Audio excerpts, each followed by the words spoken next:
आदिवासी गौरव, corruption और तरक्की के नाम पर शुरू हुए चुनावी शोर में अब दरअंदाजी के इल्जाम की गूंज है।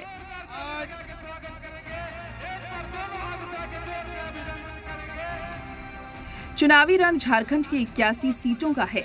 13 नवंबर को पहले और 20 नवंबर को दूसरे चरण के लिए वोटिंग होनी है। लेकिन झारखंड चुनाव में इस बार स्थानीय मुद्दों को भी घुसपैठ से जोड़ा जा रहा है। झारखंड में करप्शन और विकास के नारे अब गूंजने बंद हो गए हैं। बीते कुछ महीनों से झारखंड की बदलती डेमोग्राफी का मुद्दा हावी है।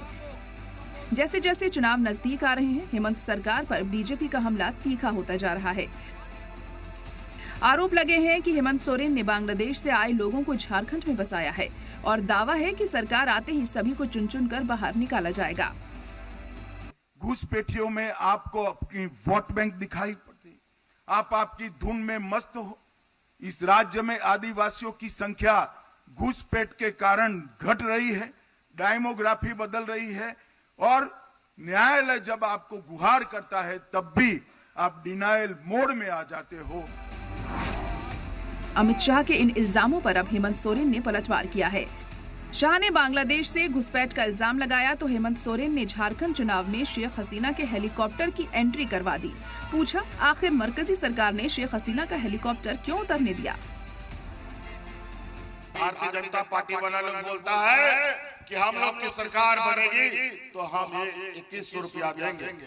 अरे तुम आओगे तब ना दोगे, हमने तो देना शुरू कर दिया है। लोगों को बेवकूफ बनाते हो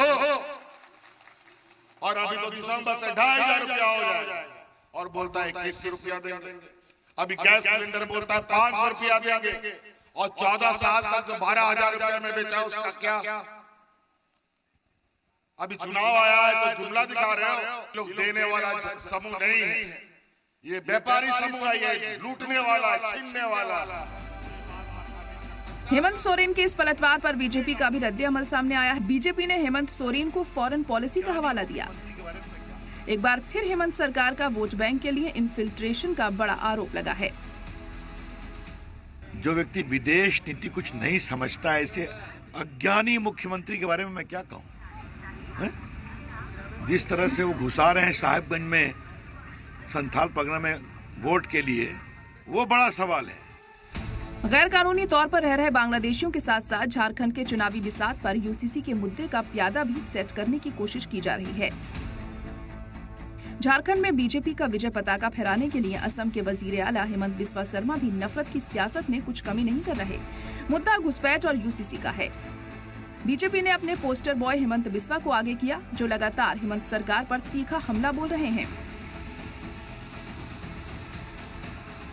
हम हारेगा ना, ये पीताम्बर नीलांबर सिद्धू कानू भगवान बिरसा मुंडा का भूमि इरफान अंसारी आलमगीर आलम लूट लेगा ये लोग।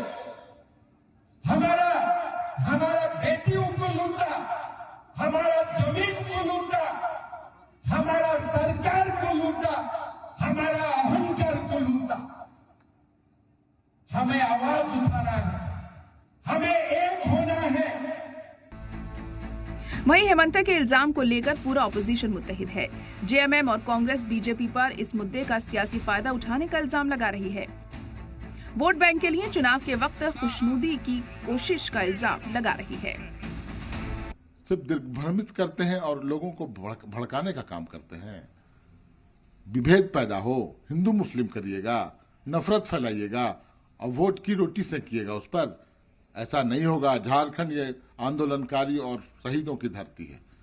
यहाँ लागू होगा तो सिर्फ सीएनटी एसपीटी कड़ाई से लागू होगा और किसी कानून की कोई जगह नहीं है। खास करके इस फिरका परस्तों के मंसूबों को हम अच्छी तरह समझते हैं और झारखंड एक अमन चैन पसंद लोगों का राज्य है और यहाँ अमन कायम रहेगा, भाई भाई के साथ मिलकर रहेगा। झूठ बोलने की आदत है।